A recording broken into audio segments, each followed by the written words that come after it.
Saya mau bertanya satu pertanyaan kepada teman-teman di sini.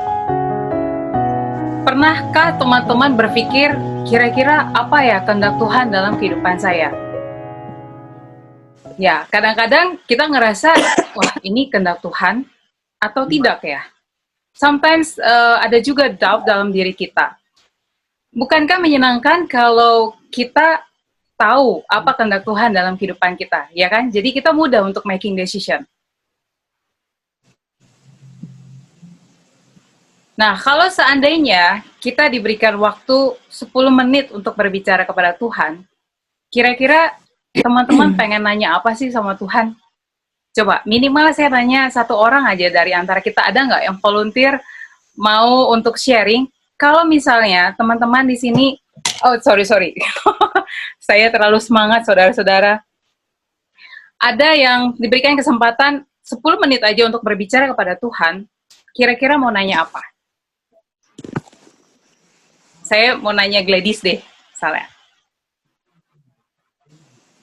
Kalau aku sih Kak, yang aku mau nanya sama Tuhan, apa aja sih yang bisa aku lakuin buat Tuhan yang menyenangkan hati Tuhan gitu Kak. Maksudnya apa-apa aja, misalnya aku ngelakuin ini, aku ngelakuin apa-apa yang Tuhan suka dari aku. Jadi aku bisa, selama aku hidup, aku bisa lakukan itu untuk Tuhan. Karena aku tahu itu menyenangkan hati Tuhan. Gitu sih Kak, kalau aku.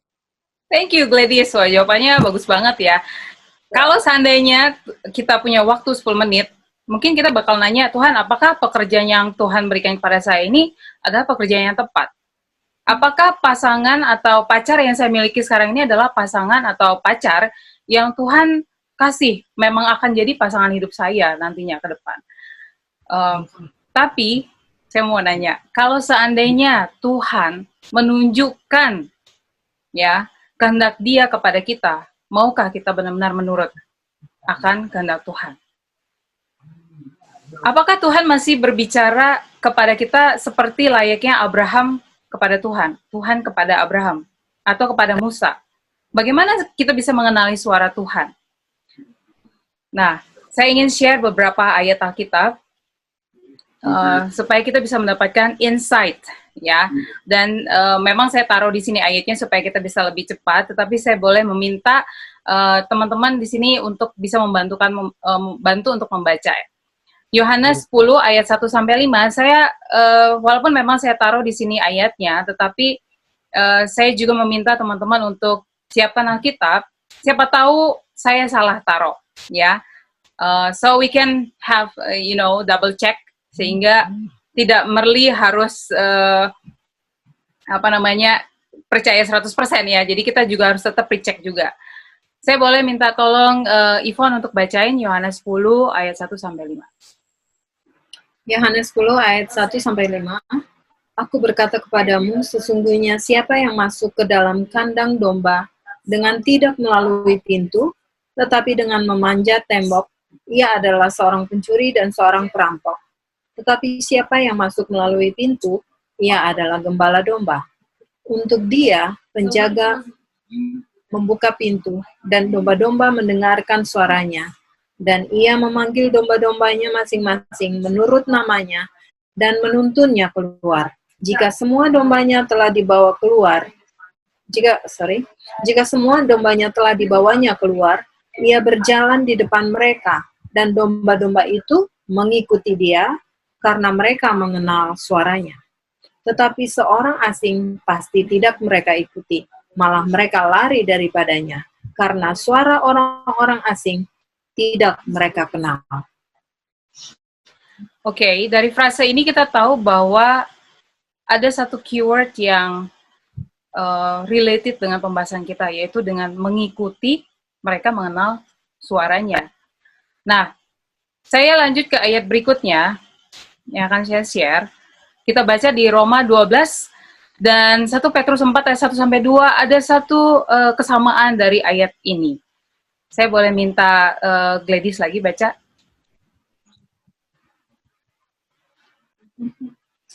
Berapa Kak, Roma 12? Roma 12 ayat 2 dan 1 Petrus 4 ayat 1 sampai 2. Saya udah taruh di screen. Oh. Kok di aku nggak ada ya? Teman-teman bisa lihat nggak screen? Oh ya, apapun juga yang kamu perbuat, perbuatlah dengan segenap hatimu seperti untuk Tuhan dan bukan untuk manusia. Roma 12 ayat 2. Mulai dari atas, Gladys. Di sini nggak ada, Kak. Aduh. Oke, tapi sebenarnya screen saya ini. kelihatan nggak? Kelihatan. Oh, ini. Kelihatan ya? Iya, kelihatan. Oke, coba Brother Ali deh yang baca. Oke lah, Roma 12 ayat 2. Janganlah kamu menjadi serupa dengan dunia ini, tetapi berubahlah oleh pembaruan budimu, sehingga kamu dapat membedakan manakah kehendak Allah, apa yang baik, yang berkenan kepada Allah dan yang sempurna. Next, 1 Petrus 4 ayat 1 sampai 2. Oke, ayat 4, pasal ayat 4, pasal 4 ya.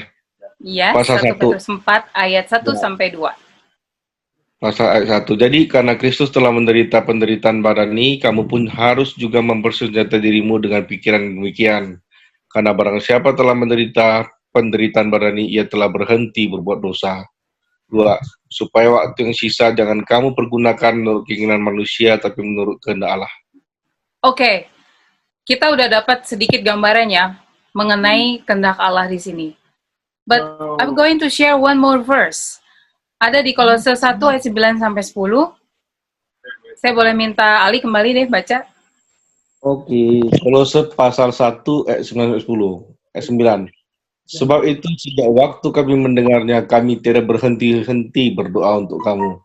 Kami meminta supaya kamu menerima segala hikmat dan pengertian yang benar untuk mengetahui kehendak Tuhan dengan sempurna. Ayat 10. Sehingga hidup layak di hadapannya serta berkenan kepadanya dalam segala hal, dan kamu memberi buah dalam segala pekerjaan yang baik dan bertumbuh dalam pengetahuan yang benar tentang Allah. So, dari 3 ayat, walaupun memang ada ayat 1 ayat 2 ya, saya mau bertanya kepada teman-teman di sini. Dari apa yang sudah kita baca, apa sebenarnya arti kehendak Allah? Mungkin kita bisa sedikit aja interaktif, karena saya pengen mendengar respon dari teman-teman. Kalau dari Ali sendiri, apa itu kehendak Allah? Aduh, aku bingung juga. Saya bak nyanyian kemanakah aku dapat pergi ya, menjauhi rohmu Tuhan. Oke. Ya, saya juga bagus ya kata Mbak Dita. Sebenarnya apa sih kehendak Tuhan, dan saya juga kadang-kadang sampai sekarang masih bertanya gitu.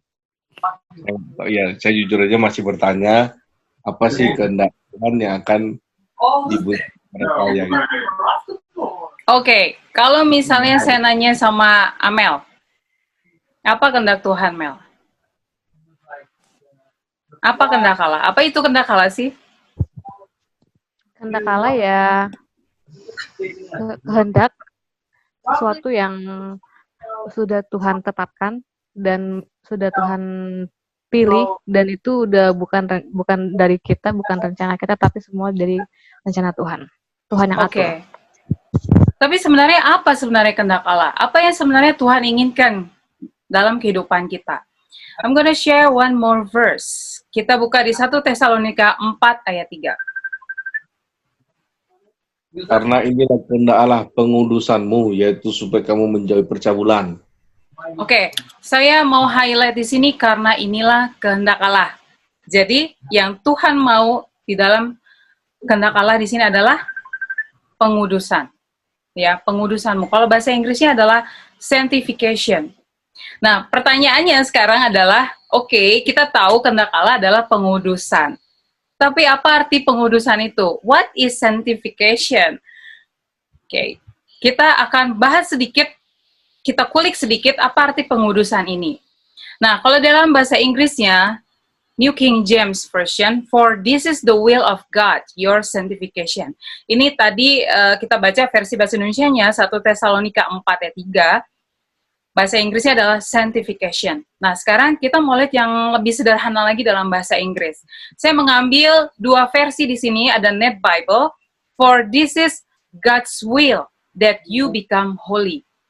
Ya, sebenarnya kalau kita lihat dari bahasa Indonesianya sih pengudusan ya kudus berarti holy, ya kan, atau suci. Tetapi ada lagi versi yang lebih sederhana lagi bahasa Inggris, God wants you to live a pure life. So, kita dapat key-nya, kehendak Tuhan adalah hidup kudus, hidup suci. Kalau bahasa dari versi MSG, live a pure life, murni, ya. Itu adalah arti dari sanctification atau pengudusan. Nah, nanti beberapa waktu ke depan saya akan sering ngomong kata sanctification. Jadi pengudusan tuh kayaknya agak rumit gitu ya, walaupun memang bahasa Inggris, tetapi arti ini sangat tidak jauh dengan holy ya atau pure life. Jadi saya lebih mungkin nanti kalau teman-teman sering dengar saya bilang sanctification artinya holy atau pure life ya, walaupun memang bahasa Indonesia pengudusan. Nah, kita sudah tahu artinya kehendak Allah itu inginnya kita itu hidup pure life atau hidup suci, ya kan? Nah, but what does it mean actually hidup suci itu? Di dalam bahasa Greka disebut hagiasmos, ya, hagiasmos. Kalau misalnya teman-teman boleh install juga di aplikasinya, ada satu aplikasi untuk ngecek-ngecek dalam bahasa Greka dari Alkitab. Teman-teman bisa cek ya dari 1 Tesalonika 4 ayat 3 sanctification itu apa. Jadi saya tulis di sini consecration, purification, sanctification of heart and life. Jadi kalau bahasa bebas itu personal dedication of the interest of God, holiness, being set apart. Ya, itu arti dari sanctification. Nah, di dalam Alkitab, kalau kita bisa apply dalam kehidupan kita, oke, sanctification, terus gimana caranya supaya kita bisa hidup di dalam sanctification, di dalam kekudusan ini kayak gimana caranya? Nah, di Filipi 2 ayat 5, di sini dituliskan, hendaklah kamu dalam hidupmu bersama menaruh pikiran dan perasaan yang terdapat juga dalam Kristus Yesus. Jadi sanctification adalah to be Christ-like. Sanctification artinya menjadi karakter, menjadi seperti Kristus, ya. Kalau di sini dibilang menaruh pikiran dan perasaan seperti Kristus, ya. Dan sanctification itu adalah journey, karena di dalam kehidupan kita harus terus-menerus menaruh pikiran dan perasaan seperti Kristus. Nah, sebelum saya masuk ke root sama fruits yang tadi, di dalam Mazmur 51 ayat 16 dan 17, kalau teman-teman baca, saya tidak terlalu menyinggung isinya, tetapi ini adalah sebenarnya lebih ke curahan hati Daud, di mana dia merasa bersalah. Karena di Mazmur 51 ini adalah mengenai rasa bersalahnya dia ya, ketika dia mengambil Batsyeba. Tetapi dalam ketidaksempurnaan Daud, Tuhan sangat mengasihi Daud karena kenapa? Ketika Daud ditegur, dia cepat juga kembali kepada Tuhan. That's why Daud disebut sebagai God's orang yang sangat dikasihi oleh Tuhan. Nah, pertanyaannya adalah, apakah salah kalau kita menanyakan, Tuhan, siapa yang menjadi pasangan hidup saya? Tuhan, gimana karir saya? Salah nggak sih kayak gitu? Nggak salah sama sekali. Tetapi sebenarnya, itu bukan hal yang paling utama yang Tuhan inginkan. Itu adalah secondary, atau itu hal yang kedua. Yang pertama adalah Tuhan ingin kita mempunyai karakter seperti Kristus. Jadi kehendak Allah yang sebenarnya yang Tuhan inginkan dalam diri kita, dalam hidup kita adalah menjadi seperti Kristus. Kita mempunyai kehidupan yang pure, holy, sanctified, seperti Kristus. Saya ibaratkan di sini ada pohon ada buahnya, dan ada akarnya. Nah, jawaban yang kita inginkan dari siapa jodoh kita, gimana pekerjaan kita, what else, pendidikan kita gimana, Tuhan, saya punya rencana ini, saya punya rencana itu, dan lain-lainnya, sebenarnya itu adalah fruitnya. itu adalah buahnya dari mengetahui kehendak Allah. Ya, to know God's will. Itu adalah apa yang kita lakukan. Nah, tetapi root-nya ini adalah who we are. Siapa kita? Ya, sering sekali kita fokusnya, ya ini sebenarnya ini refleks ke saya juga ya. Sometimes saya kemarin juga sempat berpuasa. Puasa 24 jam, jadi dari jam 6 sore sampai buka jam 6 sore, saya berdoa untuk hal-hal yang fruit, untuk hal-hal yang apa yang saya lakukan. Tetapi ketika saya belajar ini, ya ampun Tuhan, saya salah. Harusnya saya harus berpuasa untuk karakter saya, supaya saya menjadi seorang yang jauh lebih baik. Mana karakter yang perlu saya buang dalam diri saya, itulah yang harusnya saya banyak doakan. Supaya saya benar-benar belajar untuk mempunyai karakter seperti Kristus. Sanctification harus lebih tinggi dibandingkan pekerjaan kita, dibandingkan pasangan hidup kita, dibandingkan karir, dibandingkan pendidikan, atau apapun yang kita impikan. Sanctification, karakter dalam diri kita harus lebih tinggi dibandingkan itu. Kita kasih, saya mau share satu contoh di dalam Alkitab, yaitu Saul. Dia dipilih oleh Tuhan dan diurapi ya dengan satu tugas yang Tuhan kasih. Itu benar-benar sangat luar biasa. Sebenarnya Saul itu adalah raja yang dipilih oleh Tuhan. So, tetapi apa yang dia lakukan dengan jabatan yang Tuhan berikan kepada dia sebagai raja? Apakah dia mempunyai hati yang bersih dalam melakukan pekerjaannya? Tidak. Kita tahu bagaimana ending hidup dia juga, ya kan? Bahkan bagaimana dia sangat benci dan marah kepada Daud. Hatinya penuh dengan kekotoran. Itulah kalau kita tidak mempunyai, atau Saul dalam contoh ini tidak mempunyai hati yang sanctified. Dia membawa pekerjaannya di atas dari karakternya dia. Kalau kita melakukan suatu pekerjaan, whatever, let's say whatever our job is, tapi kita melakukan itu semua dengan hati yang bersih, sebenarnya kita sudah melakukan kehendak Allah. So we don't have to ask, Tuhan, apakah ini pekerjaannya sesuai dengan kehendak Tuhan? Ya, asal itu pekerjaannya memang halal di mata Tuhan ya. Because what we do should have a sanctified heart.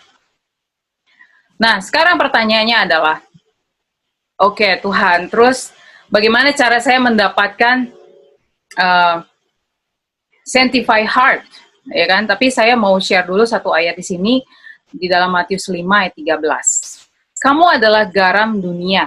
Jika garam itu menjadi tawar, dengan apakah ia diasinkan? Tidak ada lagi gunanya selain dibuang dan diinjak orang. Teman-teman, pernah nggak memperhatikan gimana sih garam itu bisa dipakai? Apakah kita sering mungkin ya, bagi yang cewek-cewek yang suka masak ya, cowok juga suka masak ya.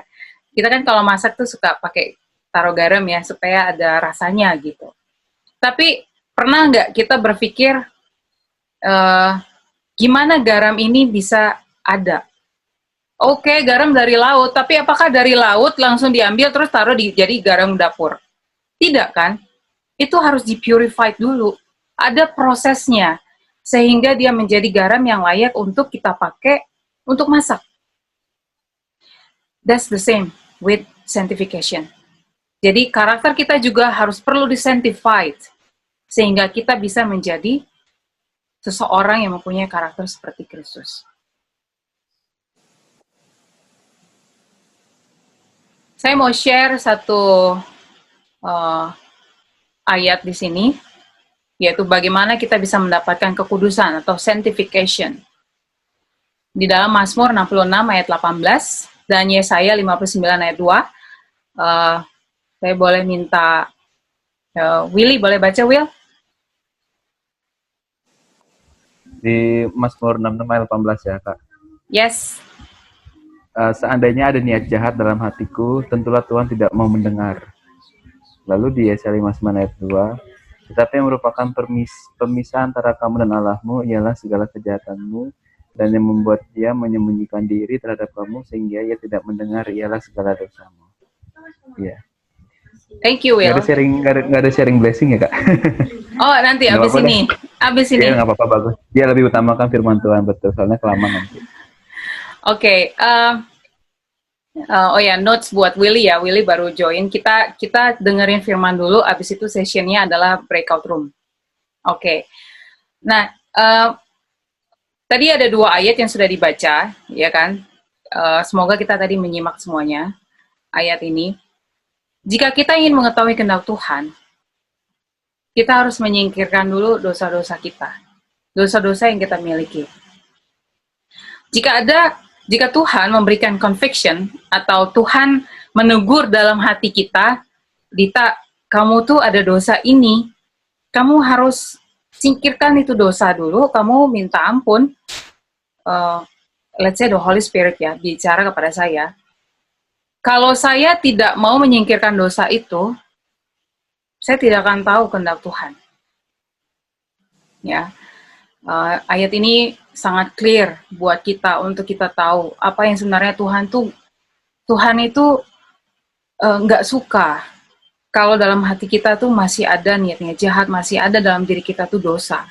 Itulah yang membuat kita susah untuk mendengar Tuhan, susah untuk kita tahu apa kehendak Tuhan. Karena masih ada dosa dalam diri kita. Jadi, untuk mendapatkan kekudusan atau sanctification, we have to get rid our sins. Kita harus buang dosa-dosa kita. Kalau misalnya kita bingung ya, saya udah minta maaf sama Tuhan, terus saya dosanya apa lagi ya? Are we really sure about that?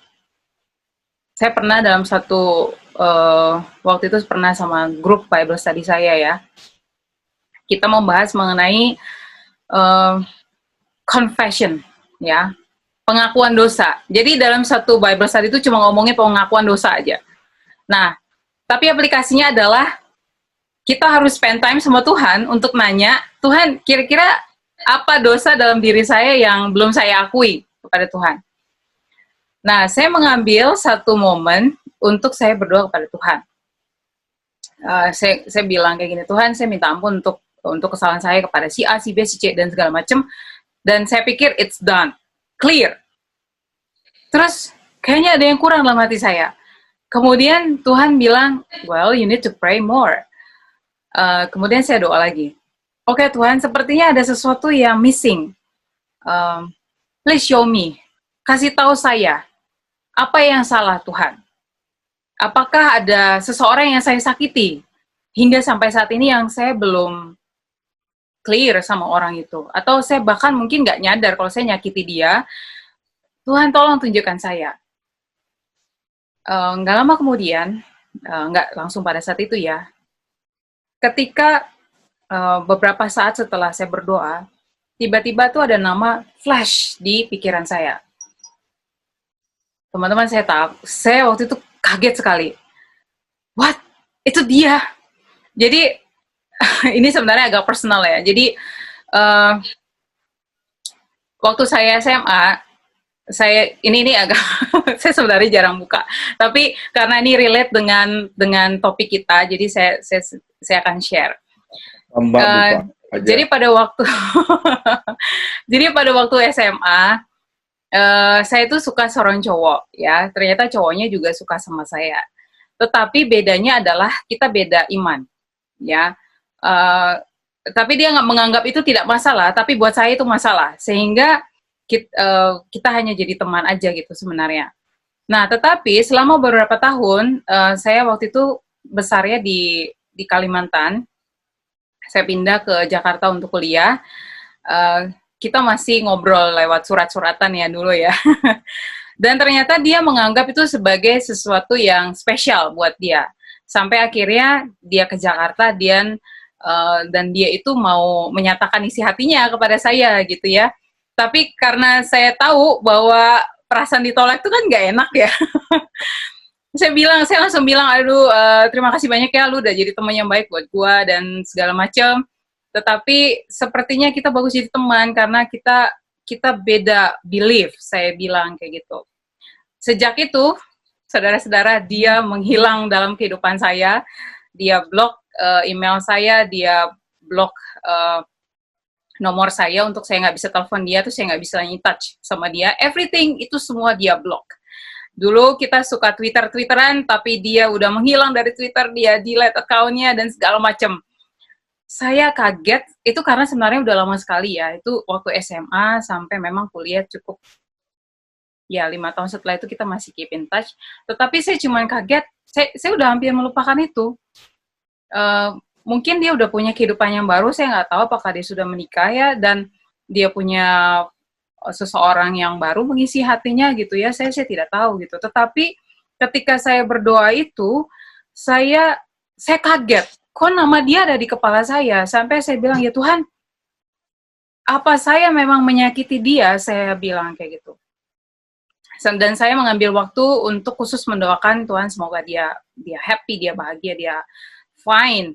Dan saya nggak bisa kontak dia ya, karena memang dia udah menutup semua akses. Saya tidak bisa kontak, dan dia saya tidak tahu dia di mana.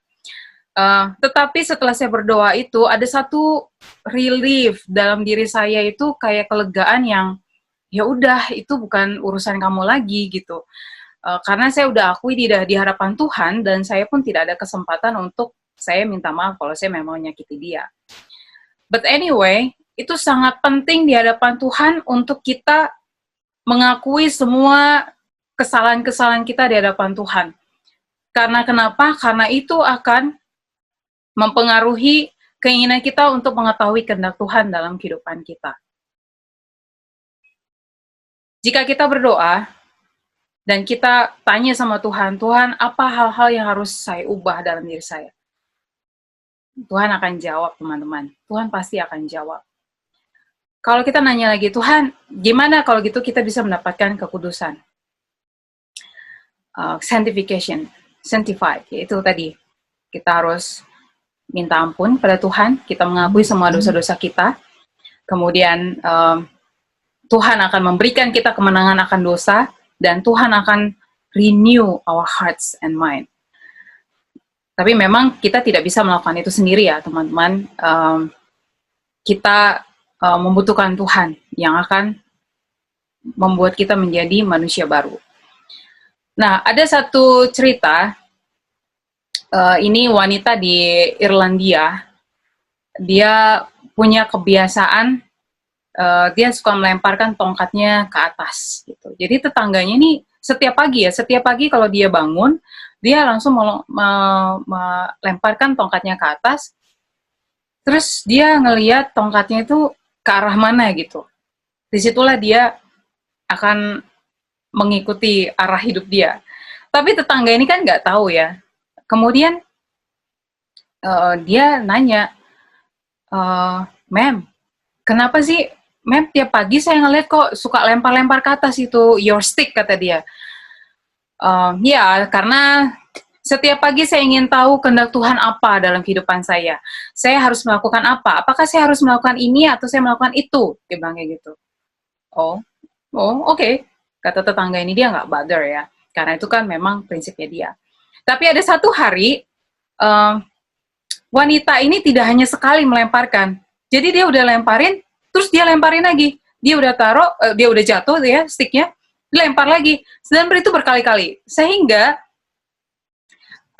tetangganya ini curious lagi. Ini kenapa sih kok dia lempar-lempar lagi ya? Bukannya dia udah minta petunjuk, langsung dapet dong petunjuknya. Akhirnya dia datengin lagi wanita ini, terus bilang, Ibu, kenapa sih Ibu lemparnya berkali-kali, baru hari ini saya lihat? Iya, karena sebenarnya saya tuh pengen banget ke kanan, tetapi tongkat ini selalu jalannya ke kiri, dia bilang kayak gitu.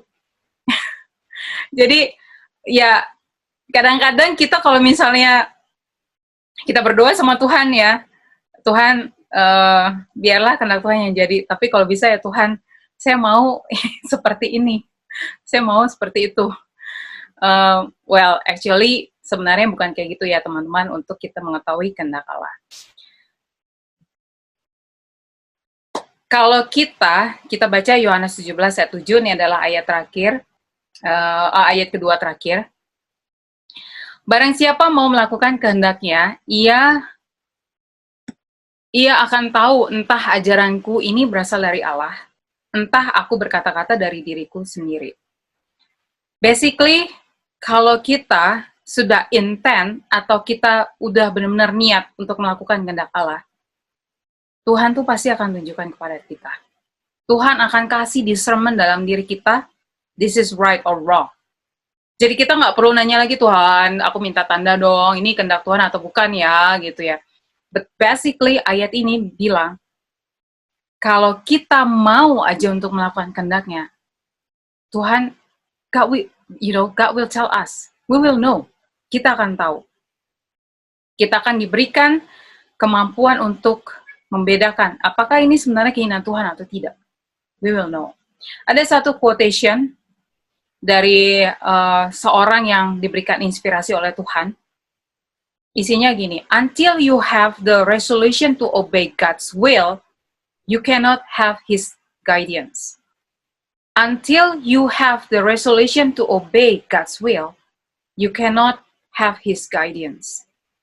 Jadi kalau kita tidak mempunyai keinginan untuk menuruti kehendak Tuhan, kita tidak akan bisa mendapatkan petunjuk Dia. We will never know apa sebenarnya maunya Tuhan. Tuhan ingin kita total surrender. Saya ingin seseorang membaca di Yeremia 29 ayat 3. Saya lupa taruh di sini.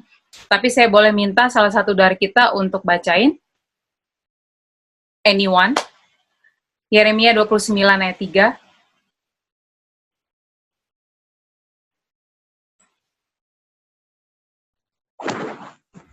Surat itu dikirim dengan perantaran Elasa bin Safan. Sorry, Yeremia 29 ayat 13. Maaf, saudara. Oh ya, apabila kamu mencari aku, kamu akan menemukan aku. Apabila kamu menanyakan aku dengan segenap hati, aku akan memberi kamu menemukan aku. Demikianlah firman Tuhan, dan aku akan memulihkan keadaanmu, dan aku akan mengumpulkan kamu dari segala bangsa dan dari segala tempat kemana kamu telah kucerai-beraikan. Demikianlah firman Tuhan, dan aku akan mengembalikan kamu ke tempat yang dari mana aku telah membuang kamu. Oke, saya memerlukan versi bahasa Inggris. Apakah ada yang bisa bacain? Bisa dari King Tapi James. versinya versi New Living Translation, Oke, boleh? sure. Okay, if you look for me wholeheartedly, you will find me, and I will be found by you, says the Lord. I will end your captivity and restore your fortunes, and I will gather you out of the nations where I sent you, and bring you kepadaku. come again to your own land. Oke, saya mau garis bawahi di sini untuk kalau di bahasa Indonesia, apabila kamu mencari aku, kamu akan menemukan aku. Apabila kamu menanyakan aku dengan segenap hati. Ya, kalau dari NLT kan bilangnya wholeheartedly ya. Tapi kalau dari versi King James, all your heart. All. Berapa persen kita harus serahkan hati kita kepada Tuhan? All. Bukan 99%, 100%. Ya. So, itu yang Tuhan mau dari kita. Untuk kita mempunyai total surrender kepada Dia. Dengan kita mempunyai total surrender atau penyerahan secara penuh kepada Tuhan, Tuhan akan menunjukkan kehendaknya kepada kita. Kita akan mengetahui kehendak Tuhan dalam kehidupan kita.